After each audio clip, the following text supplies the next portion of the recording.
ওপার বাংলার মুছে যাওয়া জয় বাংলা স্লোগান ফিরল মমতার মুখে। বিজয় দিবসে মুক্তিযোদ্ধাদের সম্মান মমতার, ভারতীয় সেনার কৃতিত্বকে স্মরণ মোদির।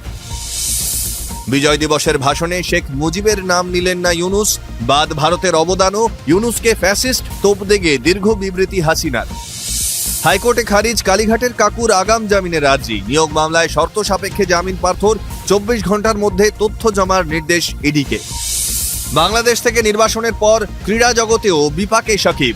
বোলিংয়ে নিষেধাজ্ঞা আইসিসির, পরীক্ষা দিতে ভারতে আসছেন তারকা অলরাউন্ডার। তবলায় জাদুর স্পর্শ স্তব্ধ, সান ফ্রান্সিসকোয় হাসপাতালে প্রয়াত উস্তাদ জাকির হোসেন। কিংবদন্তি শিল্পীর প্রয়াণে শোকের ছায়া সঙ্গীত মহলে।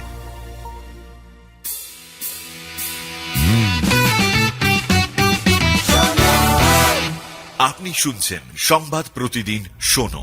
নমস্কার, আসছি বিস্তারিত খবরে। বিজয় দিবসের অনুষ্ঠানে দৃপ্ত কণ্ঠে জয় বাংলা স্লোগান মমতা বন্দ্যোপাধ্যায়ের। সোমবার রেসকোর্সের অনুষ্ঠানে যোগ দিয়ে মুক্তিযুদ্ধে ভারতীয় সেনাবাহিনীর বীরত্বকে সম্মান জানান তিনি। বাংলাদেশের মুক্তিযোদ্ধাদের সাহসিকতাকেও শ্রদ্ধা জানাতে ভোলেননি মুখ্যমন্ত্রী। হাসিনা পরবর্তী বাংলাদেশে যখন জয় বাংলাকে জাতীয় স্লোগান ঘোষণার রায় খারিজ হয়ে গিয়েছে, সেখানে মমতা বন্দ্যোপাধ্যায়ের মুখে এই স্লোগানকে তাৎপর্যপূর্ণ বলেই মনে করছে কূটনৈতিক মহল।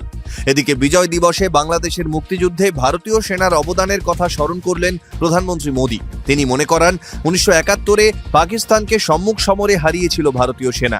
যদিও বিজয় দিবসে ভারতীয় প্রধানমন্ত্রীর সোশ্যাল মিডিয়া পোস্টে ক্ষুব্ধ বৈষম্য বিরোধী ছাত্র আন্দোলনের আহ্বায়ক হাসনাত আব্দুল্লাহ। বিজয় দিবস উপলক্ষে জাতির উদ্দেশ্যে ভাষণ দিলেও মুজিবুর রহমানের নাম নিলেন না মোহাম্মদ ইউনুস। যার হাত ধরে বিজয় দিবস এসেছিল বাংলাদেশে, সেই শেখ মুজিব উজ্জ্বয়ী রইলেন এদিন।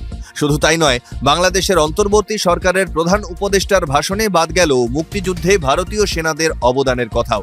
এদিকে তার আগেই মোহাম্মদ ইউনুসকে ফ্যাসিস্ট বলে তোপ দেগে জাতির উদ্দেশ্যে দীর্ঘ বিবৃতি দিলেন হাসিনা। বাংলাদেশের প্রাক্তন প্রধানমন্ত্রীর কথায়, মুক্তিযুদ্ধের আদর্শের বিরোধিতা করছে ইউনুস সরকার, মদদ দিচ্ছে উগ্র সাম্প্রদায়িক শক্তিকে। মুক্তিযুদ্ধের চেতনা থেকেই আবার জয়ী হবে বাঙালি, আশায় মুজিব কন্যা। অন্যদিকে বিজয় দিবসেই বাংলাদেশের নির্বাচন নিয়েও মুখ খুললেন নোবেলজয়ী ইউনুস। 2025 সালের শেষ বা 2026 সালের শুরুতে নির্বাচন হতে পারে পদ্মাপাড়ে, জানান অন্তর্বর্তী সরকারের প্রধান। হাইকোর্টে বড় ধাক্কা কালীঘাটের কাকু অর্থাৎ সুজয় কৃষ্ণ ভদ্রের। নিয়োগ দুর্নীতি মামলায় অভিযুক্তের আগাম জামিনের আর্জি খারিজ করে দিল আদালত। এদিন প্রেসিডেন্সি জেল হাসপাতাল থেকে ভার্চুয়ালি ইডি আদালতে হাজিরা দেন তিনি। নিয়োগ দুর্নীতি মামলায় আগামী 18ই ডিসেম্বর সব অভিযুক্তের মতো তাঁকেও আদালতে সশরীরে হাজিরা দিতে হবে বলে জানান বিচারপতি। তাতে সম্মতিও জানিয়েছেন কালীঘাটের কাকু। অন্যদিকে নিয়োগ দুর্নীতি মামলায় পার্থ চট্টোপাধ্যায়কে শর্ত সাপেক্ষে জামিনের নির্দেশ দিয়েছে সুপ্রিম কোর্ট। তবে জেল থেকে ছাড়া পাননি রাজ্যের প্রাক্তন শিক্ষামন্ত্রী। সুপ্রিম নির্দেশের পরই নিয়োগ দুর্নীতি সংক্রান্ত ইডির মামলায় চার্জ গঠনের জোর তোড়জোড় শুরু হয়েছে। আগামী 24 ঘন্টার মধ্যে ইডিকে সমস্ত নথিপত্র জমা দেওয়ার নির্দেশ বিচার ভবনের। সুপ্রিম কোর্ট জানিয়েছে, শীতকালীন ছুটি অর্থাৎ চলতি বছরের 31শে ডিসেম্বরের মধ্যে চার্জ গঠন করতে হবে। যে সমস্ত সাক্ষীদের প্রভাবিত করার আশঙ্কা থাকছে, তাদের বয়ান রেকর্ড করতে হবে। সমস্ত তথ্য জোগাড়ের পর কার্যকর হবে প্রাক্তন শিক্ষামন্ত্রীর জামিনের নির্দেশ। বাংলাদেশ থেকে নির্বাসনের পর ক্রীড়া জগতেও বিপাকে সাকিব। সমস্ত রকমের ক্রিকেটে সাকিব আল হাসানের বোলিং নিষিদ্ধ করল আইসিসি। সাকিবের বোলিং অ্যাকশন নিয়ম বিরুদ্ধ, পরীক্ষা না দিলে বল করার ছাড়পত্র মিলবে না, সাফ জানিয়ে দিল ক্রিকেটের সর্বোচ্চ নিয়ামক সংস্থা। আগেই বাংলাদেশি তারকার উপর নিষেধাজ্ঞা চাপিয়েছিল ইংল্যান্ডের ক্রিকেট বোর্ড। এবার আইসিসির নিষেধাজ্ঞার জেরে আন্তর্জাতিক ক্রিকেটের পাশাপাশি ঘরোয়া ক্রিকেটেও বল করতে পারবেন না তারকা অলরাউন্ডার। ফলে জাতীয় দলের ম্যাচ হোক বা ঘরোয়া ক্রিকেট, সাকিবকে খেলতে হবে কেবল ব্যাটার হিসেবেই। বাংলাদেশের জার্সিতে বর্ণময় কেরিয়ার শেষ করার জন্য চ্যাম্পিয়ন্স ট্রফির মঞ্চকে বেছে নিয়েছিলেন তিনি।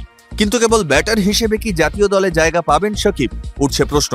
তবে সাকিব সিদ্ধান্ত নিয়ে ফেলেছেন, বোলিং অ্যাকশনের পরীক্ষায় বসবেন তিনি। আর সেই কিংবদন্তি মুথাইয়া মুরলীধরনের মতোই সেই পরীক্ষা দিতে ভারতে আসছেন সাকিব। চেন্নাইয়ের শ্রী রামচন্দ্র ইউনিভার্সিটিতে আগামী 21শে ডিসেম্বর পরীক্ষা দেবেন বাংলাদেশের প্রাক্তন অধিনায়ক। প্রয়াত কিংবদন্তি তালবাদক ওস্তাদ জাকির হোসেন 73 বছর বয়সে সান ফ্রান্সিসকোর হাসপাতালে শেষ নিঃশ্বাস ত্যাগ করলেন শিল্পী। জানা গিয়েছে, হৃদযন্ত্রের সমস্যার জন্যই শিল্পীর শারীরিক পরিস্থিতির অবনতি হয়েছিল। পরিবারের তরফেও তার দ্রুত আরোগ্য কামনা করে প্রার্থনা অনুরোধ করা হয়, কিন্তু হল না শেষ রক্ষা। 3 বছর বয়স থেকে তালবাদক হিসেবে সফর শুরু করেন জাকির হোসেন। মাত্র 7 বছর বয়সেই মঞ্চে একক অনুষ্ঠান করে তাক লাগানোর রেকর্ডও রয়েছে তার। ভূষিত হয়েছেন পদ্ম সম্মানে। চলতি বছর গ্র্যামি পুরস্কার পান তিনি। উস্তাদ জাকির হোসেনের প্রয়াণে শোক প্রকাশ করেছেন মুখ্যমন্ত্রী মমতা বন্দ্যোপাধ্যায়, কেন্দ্রীয় মন্ত্রী নীতিন গডকরি, কংগ্রেস নেতা রাহুল গান্ধী প্রমুখ। শোকের ছায়া নেমেছে অনুরাগী মহলে। শুনতে থাকুন সংবাদ প্রতিদিন শোনো।